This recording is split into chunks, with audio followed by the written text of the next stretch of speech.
ఉత్తరాఖండ్, హిమాచల్ ప్రదేశాలలోని పలు జిల్లాల్లో cloud burst కారణంగా ఒక్కసారిగా భారీ వరదలు సంభవించాయి. పలు ప్రాంతాల్లో ల్యాండ్ స్లైడ్ చోటు చేసుకుని 18 మంది ప్రాణాలు కోల్పోయారు. ఉత్తరాఖండ్లో డెహ్రాడూన్, శాస్త్రధార, తపోవన్, ఐటీ పార్కు, క్లారిడన్, మాల్ దేవ్తా ప్రాంతాల్లో ప్రాణహానికర ఘటనలు చోటు చేసుకున్నాయి. మరికొన్న చోట్ల పంటలకు తీవ్ర నష్టం జరగగా పర్వత ప్రాంతాల్లో గృహాలు, వాణిజ్య స్థలాలు, వాహనాలు, వంతెనలు దెబ్బతిన్నాయి. హిమాచల్ ప్రదేశ్లో మండి జిల్లా నిహ్రీ ప్రాంతాల్లోని ఓ ఇంటిపై భూస్ఖలనం సంభవించగా ఒకే కుటుంబానికి చెందిన 5 సభ్యులు మృతి చెందారు. భారీ వరదల కారణంగా ధరంపూర్ బస్టాండ్ దెబ్బతింది. ఘటనా స్థలంలో ఎస్డీఆర్ఎఫ్, ఎన్డీఆర్ఎఫ్ బృందాలు రక్షణ చర్యలు ప్రారంభించాయి. కొన్ని ప్రాంతాల్లో విద్యా సంస్థలు మూసివేయబడ్డాయి. రహదారులు, వంతెనలు కూలిపోవడంతో రాకపోకలు తీవ్రంగా అంతరాయమయ్యాయి. అర్ధరాత్రి ఆకస్మికంగా వచ్చిన వరదలతో ప్రజలు తెల్లవారుజామున భయానక దృశ్యాలను ఎదుర్కొన్నారు. ఇదిలా ఉంటే ఈ రోజు కూడా భారీ వర్షాలు కురుస్తాయని వాతావరణ శాఖ హెచ్చరిక జారీ చేసింది. ముఖ్యంగా డెహ్రాడూన్, తెహ్రీ, హరిద్వార్ జిల్లాల్లో జాగ్రత్తలు తీసుకోవాలని ఐఎండీ రెడ్ అలర్ట్ ప్రకటించింది.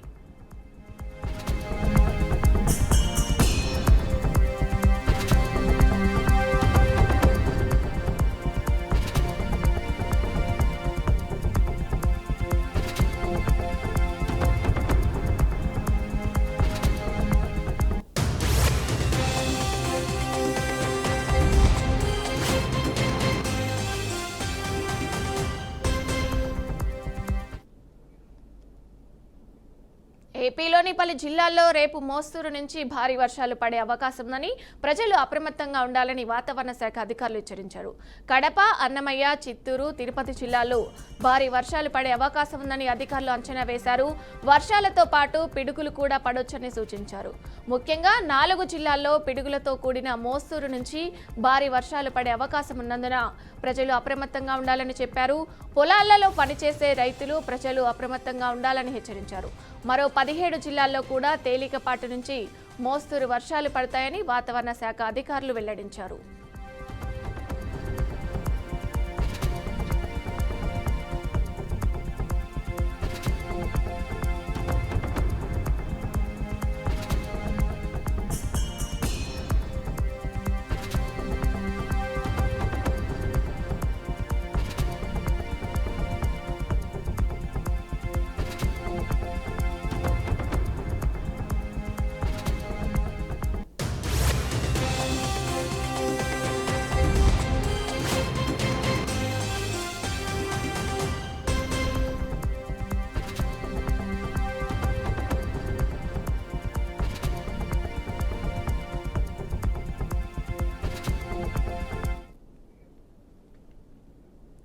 ఆదాయానికి మించి ఆస్తులున్నట్టు ఆరోపణలు ఎదుర్కొంటున్న విద్యుత్ శాఖ ఏడీఈ అంబేద్కర్ను ఏసీబీ అధికారులు నాంపల్లి ఏసీబీ కోర్టు జడ్జి ఎదుట హాజరుపరిచారు. ఆయనకు న్యాయమూర్తి 14 రోజుల రిమాండ్ విధించారు. దీంతో చెంచల్గూడ జైలుకు తరలించారు.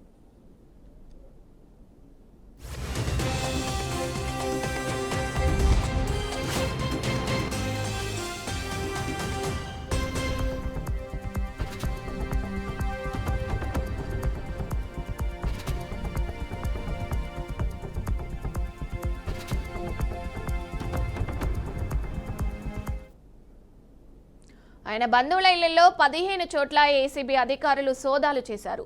ఓ బంధువు ఇంట్లో 2.18 కోట్లు గుర్తించారు. అంబేద్కర్కు హైదరాబాద్లో 6 ఫ్లాట్లు, గచ్చిబౌలిలో 5 అంతస్తుల భవనం ఉన్నట్టు గుర్తించారు.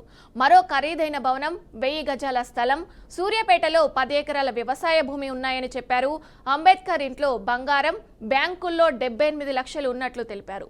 ఈ క్రమంలో ఆదాయానికి మించి ఆస్తుల కేసులో నిన్న అరెస్ట్ చేశారు.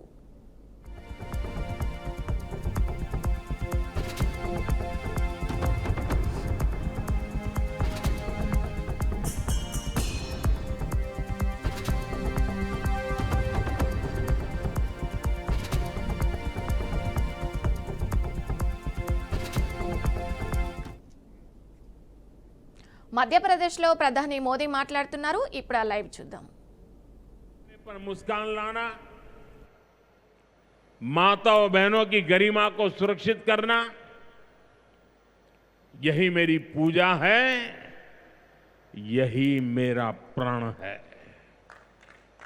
साथियों, मध्य प्रदेश में माहेश्वरी वस्त्रों की पुरानी परंपरा रही है। देवी अहल्याबाई होलकर ने माहेश्वरी साड़ी को नया आयाम दिया था। कुछ ही समय पहले हमने अहल्याबाई होलकर जी की 300वीं जयंती मनाई है। अब धार में पीएम मित्र पार्क के जरिए एक प्रकार से हम देवी अहल्याबाई की विरासत को आगे बढ़ा रहे हैं।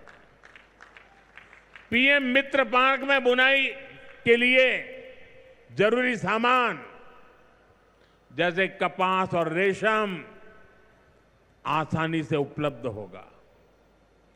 क्वालिटी चेक आसान होगी, मार्केट तक पहुंच बढ़ेगी।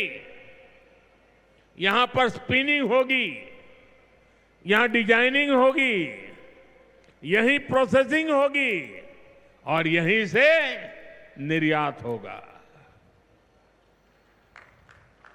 यानी दुनिया के बाजार में मेरा धार भी चमकने वाला है। यानी अब कपड़ा उद्योग की पूरी वैल्यू चेन एक ही जगह पर उपलब्ध होगी। टेक्सटाइल इंडस्ट्री के लिए हमारी सरकार जिस 5F विजन पर काम कर रही है, 5F, पहला है फार्म, दूसरा है फाइबर, तीसरा है फैक्ट्री, चौथा है फैशन। और इसलिए फार्म से फाइबर, फाइबर से फैक्ट्री, फैक्ट्री से फैशन, फैशन से फॉरेन, ये फॉरेन तक का सफर जल्दी और आसानी से पूरा होगा। साथियों, मुझे बताया गया है कि धार के इस पीएम मित्र पार्क में करीब 1300 एकड़ जमीन 80 से ज्यादा यूनिट को आवंटित भी कर दी गई है।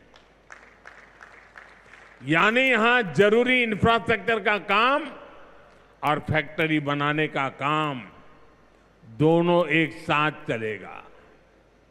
इस पार्क में रोजगार के 3 लाख नए अवसर भी बनेंगे और एक बड़ा प्रभाव पड़ेगा लॉजिस्टिक कॉस्ट का पर।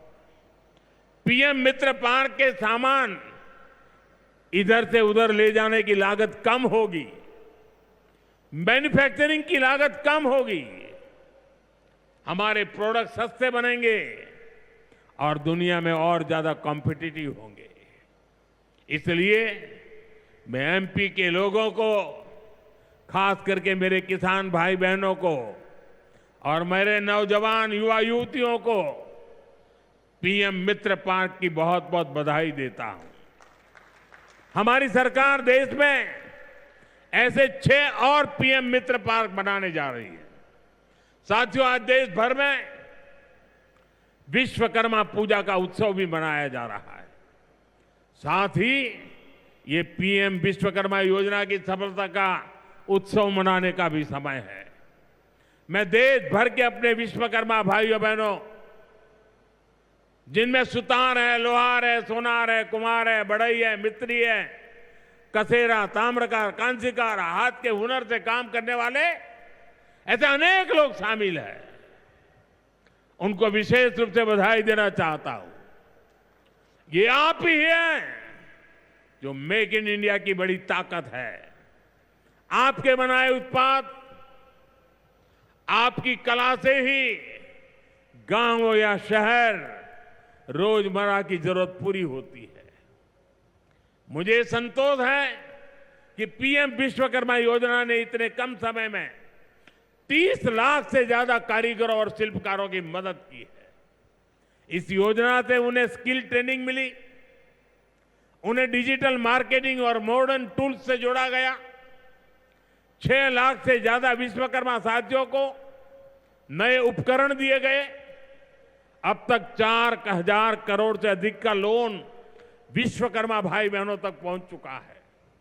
साथियों, पीएम विश्वकर्मा योजना का सबसे बड़ा लाभ समाज के उस तबके को हुआ है जिन्हें दशकों तक अनदेखा किया गया था।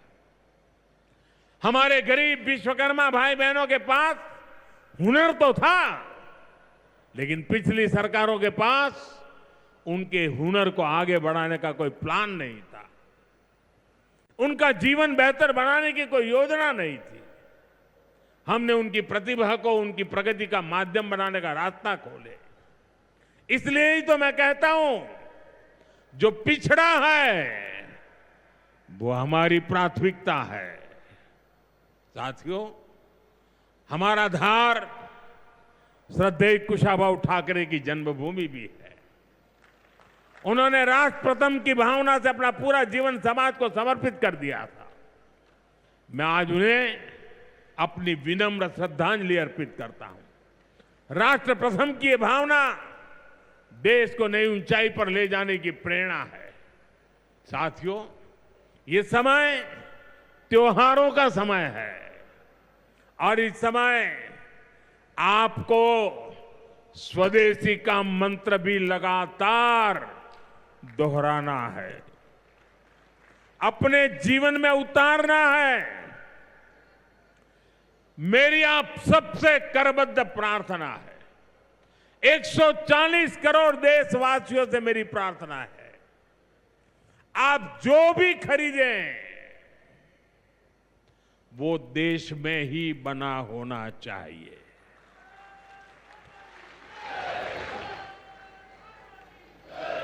आप जो भी खरीदें उसमें पसीना किसी न किसी हिंदुस्तानी का होना चाहिए। आप जो भी खरीदें उसमें मिट्टी की महक मेरे हिंदुस्तान की मिट्टी की महक होनी चाहिए। और मैं मेरे व्यापारी भाइयों से आज आग्रह से कहना चाहता हूं, आप भी देश के लिए मेरी मदद कीजिए, देश के लिए मेरा साथ दीजिए। और मैं मदद देश के लिए चाहता हूं आपसे, क्योंकि मुझे 2047 तक विकसित भारत बना के रहना है और उसका रास्ता आत्मनिर्भर भारत से जाता है। और इसलिए मेरे सारे छोटे मोटे सभी व्यापारी भाई बहन, आप जो भी बेचें वो हमारे देश में बना हुआ ही होना चाहिए। महात्मा गांधी ने स्वदेशी को आजादी का माध्यम बनाया।